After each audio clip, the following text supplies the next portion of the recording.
Hi, I'm Mark from Arizona. I'm a U.S. Army veteran. I'm a former pastor. Uh, I became a Republican as soon as I was eligible to vote. I'm an immigrant and I'm a naturalized American citizen. I joined the Republican Party and became a very loyal Republican. A little bit to the extreme side, I actually was a very avid Fox News viewer. I watched Hannity and Combs, Limbaugh. On my lunch breaks, me and a buddy of mine would actually,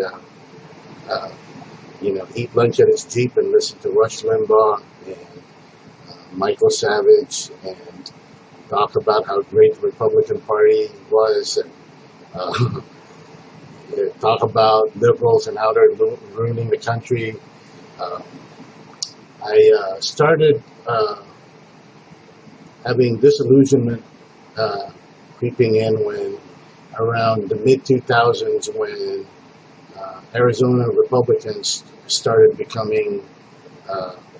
shifting to the right and started becoming really xenophobic, especially after the passage of SB 1070, which is a very anti-immigrant law that got kicked to the curb by a federal judge, which I'm very thankful for. Immigration is a big issue for me, being an immigrant myself. And so come around 2016, I became an independent. I did not go Democrat because I still have a lot of conservative values and I did not fully identify with the Democratic Party. So I was rooting for John Kasich during the presidential primary. Unfortunately, Trump won that primary and got the presidential nomination. So during the 2016 election between Hillary and Trump, I could not vote for Hillary, did not want to, was not a fan. I could not vote for Trump in good conscience, so I voted for the Libertarian candidate, Gary Johnson. But when Trump won the presidential election, I was very hopeful that he would bring some change and move to the middle, seeing that he's not a politician, but he's more of a businessman and celebrity. So I kind of thought that he would, go to the middle and unite the country. But instead, he started shifting more to the right and more to the far right, and which he considers his base.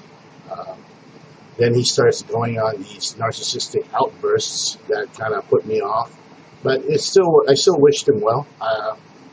To me, I dealt with a lot of different personalities before, but as time went by, he started becoming more xenophobic. I saw the way he treated refugees, his posture towards immigration. He started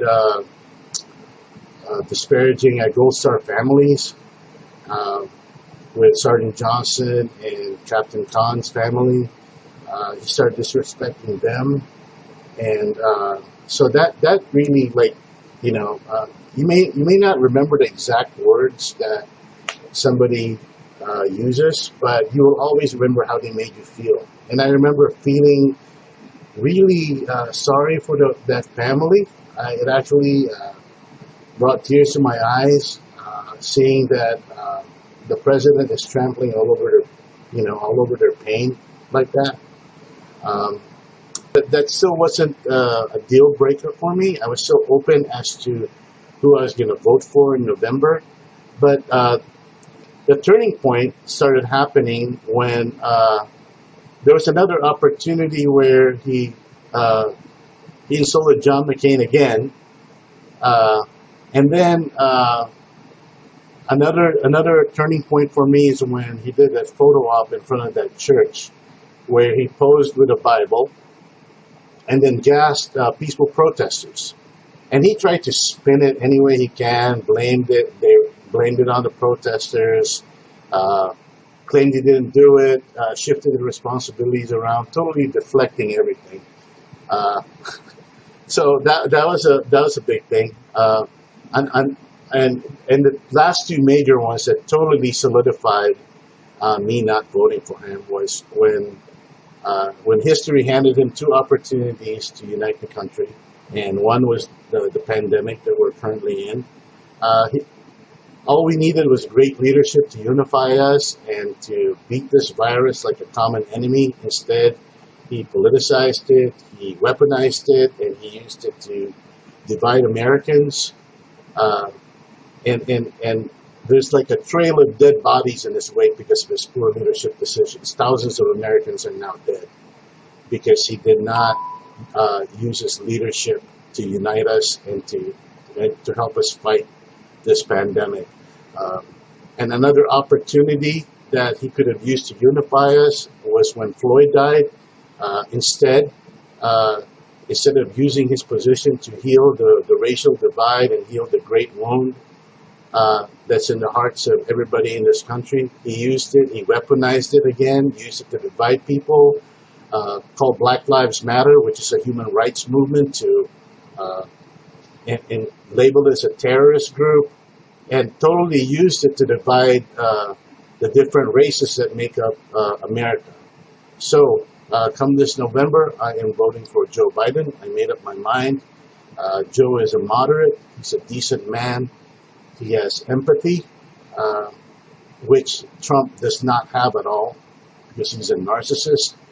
And I really think that Joe can make these United States united again instead of Trump's divided states of America.